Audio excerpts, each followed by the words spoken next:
నేను సిరి. జైల్లో ఉన్న వల్లభనేని వంశీ గారైతే వాళ్ళ వైఫ్‌తోని కొన్ని ఇంపార్టెంట్ మాటలు చెప్పారని చెప్పేసి తెలుస్తుంది. ఏదైతే నాని గారిని నమ్మి, అంటే ఎవరైతే ఉన్నారో మన నాన్నగారు తెలుసు కదా! కొడాలి నాని గారిని నమ్మి ఈరోజు నా పరిస్థితి ఇక్కడి వరకు వచ్చింది అని చెప్పేసి పంకజశ్రీ గారితోని చెప్పినట్టు మరి ఒక వార్త అయితే బయటకొచ్చింది. మరి ఇందులో ఎంతవరకు వాస్తవం ఉంది, ఏంటి అనేది మనకు తెలియజేయడానికి మనతో పాటు ఉన్నారు ప్రముఖ రాజకీయ విశ్లేషకులు లింగమనేని శివరాం ప్రసాద్ గారు. నమస్కారం సార్. సార్ ఇప్పుడు చూస్తుంటే వల్లభనేని వంశీ గారు అరెస్ట్ అయ్యారు, జైల్లో ఉన్నారు ఇప్పుడు. ఇప్పుడేంటంటే పంకజశ్రీ గారితోని, అంటే తన వైఫ్‌తోని కొన్ని మాటలు చెప్పినట్టు తెలుస్తుంది. అదేంటంటే కొడాలి నానిని నమ్మి ఈరోజు నా పరిస్థితి ఇక్కడి వరకు తెచ్చుకున్నా అని చెప్పేసి చెప్పినట్టు తెలుస్తుంది. ఇందులో ఎంతవరకు వాస్తవం ఉందంటారు సార్? అంటే ఇది ఎంతవరకు నమ్మదగిన వార్త అనేది అనుమానమే. ఇది ఒక లీకు, అది సోషల్ మీడియాలో వస్తుంది, ఏదో కొన్ని పేపర్లో వచ్చింది అనుకుంటా. కానీ అది ఎంతవరకు నిజం అనేది ఆవిడ వంశీ గారి భార్య సన్నిహితుల దగ్గర, బంధువుల దగ్గర ఆ విధంగా అన్నారు అనేది ఒక వార్త బయటకు వచ్చింది. అసలు ఇప్పుడు వాళ్ళ వంశీ గారికి వచ్చేదాడికి ఇప్పుడు నాని మాటలు విని చెడిపోయారా, లేదా జగన్ మాటలు విని చెడిపోయారా అని కాదు. ఆయన చదువుకున్నాడు, బాగా విద్యావంతుడు, డాక్టరు, వెటనరీ డాక్టరు. సరే, రాజకీయాల్లో ఉన్నాడు ఎప్పటి నుంచో, గెలిచాడు ఎమ్మెల్యేగా. అసలు నీకు ఒక పద్ధతి ఏంటో తెలుసు, రాజ్యాంగం అంటే ఏం తెలుసు, ఏ విధంగా మాట్లాడాలో తెలుసు. అటు ఉంటాడు, ఆ విధంగా ఎందుకు మాట్లాడావు? నువ్వు మాట్లాడిన తర్వాత వాళ్ళెవరిలో ఇన్ఫ్లుయెన్స్ నీ మీద ఉన్నదంటాం కూడా అసలు అసమంజసం. అంటే వీళ్ళు ఆ పొజిషన్లో ఉండి కూడా ఎవరైనా తప్పు చేయని మనల్ని ప్రోత్సహిస్తుంటే అది తప్పు అని ఎందుకు చెప్పలేకపోయారు సార్? గత ప్రభుత్వ హయాంలో ఒక్కరు కూడా చెప్పలేదు. లేదు, చెప్పడం కాదు. దీనికి ఇప్పుడు అన్నాడు కదా, ఏ రోజు దాంట్లో వచ్చింది, ఏ రోజు కూడా నన్ను ఇది భోజనం చేసామని అడగని జగన్ గారు ఆ రోజున ఇది అసెంబ్లీలో భువనేశ్వర్ గారిని ఆ విధంగా నిందించిన తర్వాత ఇంటికెళ్ళి కలిస్తే భోజనం చేసామని అడిగాడు ఆయన, ఆప్యాయంగా మాట్లాడాడు నాతో అన్నాడు. సేమ్ అదే మీకు ఈయన మన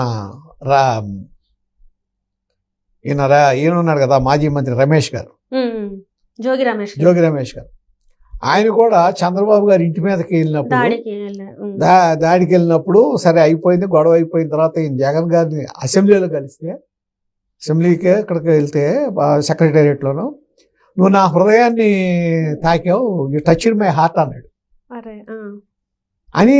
ఆ తర్వాత మినిస్టర్ ఇచ్చాడు. అంటే ఏం చెప్తున్నాడు, ఈ విధంగా అరాజకం చేసిన వాళ్ళకి నేను పదవులు ఇస్తానని మిగిలిన వాళ్ళకి కూడా ఒక సంకేతం పంపించాడు. అందుకే ఇది స్టార్ట్ అయిందంటారా? మరి బూతులు మాట్లాడడమే కావచ్చు, అంటే మహిళలను చూడకుండా తప్పుగా మాట్లాడడమే కావచ్చు, ఇదంతా కూడా అంటే జగన్మోహన్ గారి మెప్పు కోసం వీళ్ళ స్థాయిని దిగజార్చుకొని మరి ఇలాంటి మాటలు మాట్లాడారు. ఆ విధంగా మాట్లాడితేనే పదవులు వస్తాయి, పనులు జరుగుతాయి, సంపాదించుకోవచ్చు అని చెప్పి ఒక విధమైన మెసేజ్ వెళ్ళబట్టే వీళ్ళు కూడా ఇట్లా తయారయ్యారు. నాకు తెలిసి, నాకు సన్నిహితుడు వైసీపీలోనే ఉన్న ఒక ఎమ్మెల్యే ఉన్నాడు అప్పట్లో, బాగా సన్నిహితంగా ఉన్నాడు. నేను అన్నాను, ఎందుకు అట్లా మాట్లాడుతున్నాను అంటే, అట్లా మాడకపోతే జగన్ నన్ను పదవిలో ఉంచడం అన్నాడు. అలా మాడకపోతే ఆయన పదవిలో ఉంచడం అన్నాడు. అంటే మీరు ఆ విధంగా ఎంకరేజ్ చేసిన అవసరం, అంటే మంచి చెడు ఉంటుంది, విమర్శ ఉంటుంది, విమర్శించవచ్చు కాదనరు. ఒక ఇష్యూ మీద విమర్శించవచ్చు, ఒక పాయింట్ మీద విమర్శించవచ్చు, ఇంతకన్నా గొప్పగా విమర్శించవచ్చు. వీళ్ళు ఏదైతే బూతులు అసహ్యంగా మాడారో దీనికన్నా చాలా గొప్పగా, చాలా పవర్ఫుల్గా విమర్శించవచ్చు. ఏది ఇష్యూస్ మీద. దాన్ని వదిలేసి వ్యక్తిగతంగా మాట్లాడటం, ఇంట్లో వాళ్ళు మాట్లాడటం, దుర్భాషలు ఆడటం. ఇప్పుడు మీకు ఎవరో తగ్గేందుకు షరీఫ్ గారు మండలి చైర్మన్గా ఉన్నప్పుడు ఆయన 3 రాజధానుల ఇష్యూలో 3 రాజధానులు కుదరదని చెప్పి ఆయన దాన్ని బిల్లు పెట్టకపోతే ఎంత ఘోరంగా ఆయన్ని మాట్లాడారో అందరికీ తెలిసిందే. మామూలు ఘోరం కాదు, ఆయన మామూలు బూతులు తిట్టలే, ఆయన చాలా ఘోరంగా తిట్టారు. అన్నింటినీ భరించి తలంచుకుని బయటకు వచ్చాడు ఆయన. అందరి ముందే జరిగింది అది. అంటే వాళ్ళ ఉద్దేశం ఏంటి, మనుషుల్ని డిప్రెషన్కి గురి చేయాలి, ఎట్లా పడితే అట్లా మాట్లాడితే. మామూలు పెద్ద మనుషులు వీళ్ళందరూ, ఒక నాయకులు, ఒక కాన్స్టిట్యున్సీకి కాన్స్టిట్యున్సీ ఎన్నుకోబడిన నాయకులు ఈ విధంగా దుర్భాషలను సహించలేరు. అంటే కోడెల శివప్రసాద్ గారు మీకు కనపడుతుంది కదా పాపం ఆయన సూసైడ్ చేసుకున్నారని నిజంగా కోడెల శివప్రసాద్ లాంటి పల్నాటి పులి అని ఆ రోజున బాంబు దాడిని కూడా మేము కూడా రాజకీయాల్లో ఉన్నాం అదే టైంలో. ఆయన నిజంగా ఆయన లారీ కింద నుంచి వాటి కింద నుంచి దూరి తప్పించుకున్నాడు ఎమ్మెల్యేకి ఎలక్ట్ అయిన తర్వాత.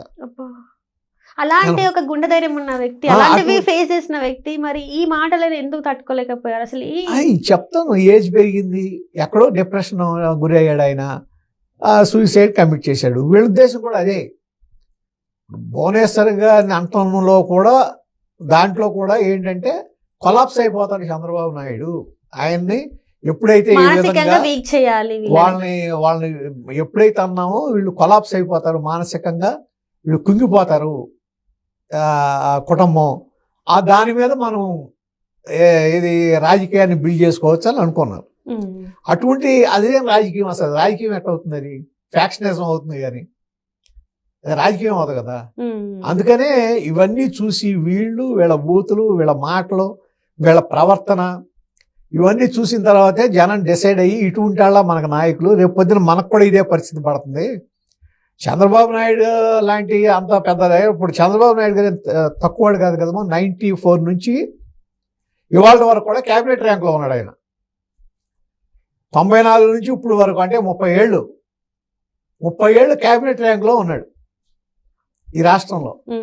అటువంటి వ్యక్తిని, ఒక పార్టీ అధ్యక్షుడిని, అప్పటికే 3 సార్లు ముఖ్యమంత్రిగా చేసిన వ్యక్తిని ఆ కుటుంబ పరంగా ఆ విధంగా అసెంబ్లీలో మాట్లాడేవంటే అది ప్రజలు ఎంత అసహించుకుంటారు.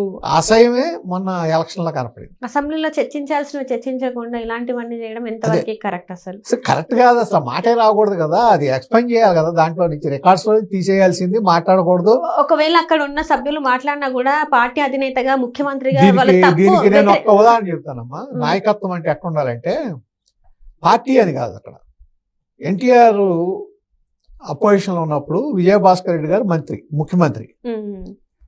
అప్పట్లో ఈ మన డిస్టిలరీస్ లైసెన్స్ విషయంలో అప్పుడు కనుమూరు బాపిరాజు గారు మినిస్టర్గా ఉన్నాడు, ఎక్సైజ్ మినిస్టర్. దాంట్లో డిస్టిలరీస్లో అవినీతి జరిగిందని, డబ్బులు చేతులు మారినాయి అని ఏదో ఆరోపణలు చేసి మాట్లాడాడు ఎన్టీ రామారావు గారు అసెంబ్లీలో. దాని మీద ఒక అనగోడని మాట అన్నాడు ఎవరు, బాపిరాజు గారు ఆయన్ని, ఎన్టీఆర్ని. అప్పుడు అదే జగన్మోహన్ రెడ్డి గారు అయితే మెచ్చుకునేవాడు కదా. విజయభాస్కర్ రెడ్డి గారు ఏం చేశారు, నెక్స్ట్ డే ఆయన తీసాడు. ఈ రిమూవ్డ్ ఫ్రమ్ ది మినిస్ట్రీ నుంచి బాపిరాజు గారిని తీసాడు. అంటే ఒక ప్రతిపక్ష నాయకుడికి ఇవ్వాల్సిన గౌరవం అది. ఇప్పుడు ప్రతిపక్ష నాయకుడు కూడా మీకు క్యాబినెట్ ర్యాంకే కదా. అక్కడ రాజకీయం అనేది ఆ విధంగా ఉండాలి. రాజకీయంగా చూడాలి, వ్యక్తిగత కక్షలు కాదు. అక్కడ ఒక ఇష్యూని రైజ్ చేశాడు, రైజ్ చేసిన ఇష్యూ తప్పని చెప్పండి, తప్పని నిరూపించి వాళ్ళని రాజకీయంగానే దెబ్బతీయండి. అంతేగాని ఈ విధంగా చేయటం వలన ఏమవుతుంది, రాజకీయాలు దిగజారిపోతాయి, ప్రజలు అసహించుకుంటారు. వీళ్ళ మన నాయకులని ప్రజలు అసహించుకునే పరిస్థితి వస్తుంది. ఆ పరిస్థితి రాబట్టే మొన్న ఇవాళ ఏం చెప్పినా, ఇప్పుడు ఇందాక మీరు అన్నారు సునీల్ కుమార్ కానీ ఇవన్నీ వస్తున్నాయి కదా, వీళ్ళు ఏం చెప్పినా నమ్మపోతాని ప్రజల కారణం అదే. వీళ్ళ మీద కాన్ఫిడెన్స్ పోయింది, నమ్మకం పోయింది. కాబట్టి ఆ పరిస్థితి నుంచి బయటికి రావాలంటే ఇప్పటికైనా సరే అసెంబ్లీకి వెళ్ళి ప్రజాస్వామికంగా నిలదీసి, ఒకవేళ తెలుగుదేశం పార్టీ తప్పులు చేస్తుంటే ఈ తప్పులను చూపించి, దాన్ని ఏది ఇట్లా మతలబులు చేసి అబద్ధాలు చెప్పే తప్పుడు ప్రచారాలు, మార్ఫింగ్లు కాకుండా ఆ ఇష్యూస్ మీద నిలదీస్తే ప్రజలు మళ్ళీ మిమ్మల్ని నమ్ముతారు. ఆ విధంగా నమ్మకం తెచ్చుకోవాలి తప్ప ఇట్లా తప్పుడు మాటలు, తప్పుడు ప్రచారం చేసి మనం ఏదో దాని మీద గెలుద్దాం అనుకుంటే మాత్రం అది జరగదు. ఇప్పుడు మరి వల్లభనేని వంశీ గారు ఏదైతే ఇప్పుడు మరి కొడాలి నాని గారిని నమ్మి నేను ఈ పరిస్థితులు ఉన్నా అన్నారు కదా, రేపు ఆయన కూడా అరెస్ట్ అయ్యే అవకాశాలు ఉన్నాయి అంటున్నారు కదా సార్, మరి వాస్తవం అంటారు? మరి ఈ కేసు మీద ఒకవేళ అరెస్ట్ అవ్వడం అంటే వేరే కేసులు చాలా కేసులు ఉన్నాయి కదా. గుడివాడలో కూడా తెలుగుదేశం పార్టీ ఆఫీస్ మీదకి వెళ్ళాడు. అక్కడ వాళ్ళ మీద ఈ కిరసనాయిల్ బాటిల్స్, పెట్రోల్ బాంబులు వేశారు. అబ్బా, పెట్రోల్ కూడా ఇసిరారు వాళ్ళ మీద, జరిగింది అది. రావి వెంకటేశ్వరరావు గారి మీద కూడా వెళ్ళారు. ఆ కేసులు ఉన్నాయి, అంతేగాని ఈ కేసుకి అక్కర్లా. ఎందుకంటే వాళ్ళు చేసిన అరాచకాలే వాళ్ళని నిలబెడతాయి. అదే ఎన్నో ఉన్నాయి, ఆ కేసులలో ఏదో ఒక దాంట్లో అయితే ఖచ్చితంగా అవ్వచ్చు. అరెస్ట్ అయ్యే అవకాశం అవ్వచ్చు. ఉందంటారు. సో మొత్తం కలిసి వీళ్ళందరూ ఇంకా ఈ ముందు చూసుకున్నట్టయితే ఎవరైతే ప్రజలు ఇబ్బంది పెట్టారో వాళ్ళందరూ కాకపోతే వెళ్తారంటారా? ఇక్కడ ఒకటమ్మా ఏంటంటే, ఇవాళ అక్కడ ఒక 3 కేటగిరీస్ లెక్క వేసుకోవచ్చు. ఇది ఈ వైసీపీ వాళ్ళు చేసిన అరాచకాలు. ఫస్ట్ అవినీతి పనులు, రైట్. 2 వీళ్ళు అరాచకవాదులు, ఇది అరాచకం చేసిన వాళ్ళు. 3వ వాళ్ళు ఏంటంటే ఊరికే నోటితో మాట్లాడిన వాళ్ళు తప్ప, అంటే సమాజంలో తప్పుడు ప్రచారం, అదే దుష్ప్రచారం చేసిన వాళ్ళు, అంటే నోటికి వాక్శుద్ధి లేనాడు, వాక్శుద్ధి లేకుండా ఎట్టబడితే అట్ట మాట్లాడి చేసిన వాళ్ళు 3వ కేటగిరీ. యాక్చువల్గా ఇవాళ వీళ్ళందరూ ఇప్పుడు పోసాని కృష్ణమూర్తి వీళ్ళందరూ 3rd కేటగిరీనే. వాళ్ళేం కుట్రదారులు కాదు, నోటికొచ్చినట్టు వాగేశారు. వాళ్ళు చెప్పమన్నారు, స్క్రిప్ట్ ఇచ్చారు, స్క్రిప్ట్ని ఇంకా బాగా బట్టి సినిమా యాక్టర్ కదా, ఇంకా 2 మాటలు ఎక్కువ చెప్పాడు.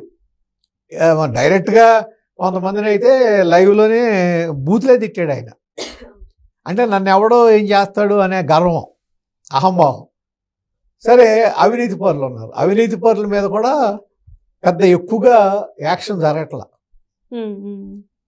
అదే అవినీతి పరులు, అవినీతి మీద అరెస్ట్ చేసిన వాళ్ళు తక్కువ మంది ఉన్నారు ఇవాళ. నిజంగా దాంట్లో బోడంత అవినీతి ఉంది, ఎలుగు తీయాల్సి ఉంది. దాంట్లో అరెస్ట్ చేయాల్సి చాలా ఉంటాయి.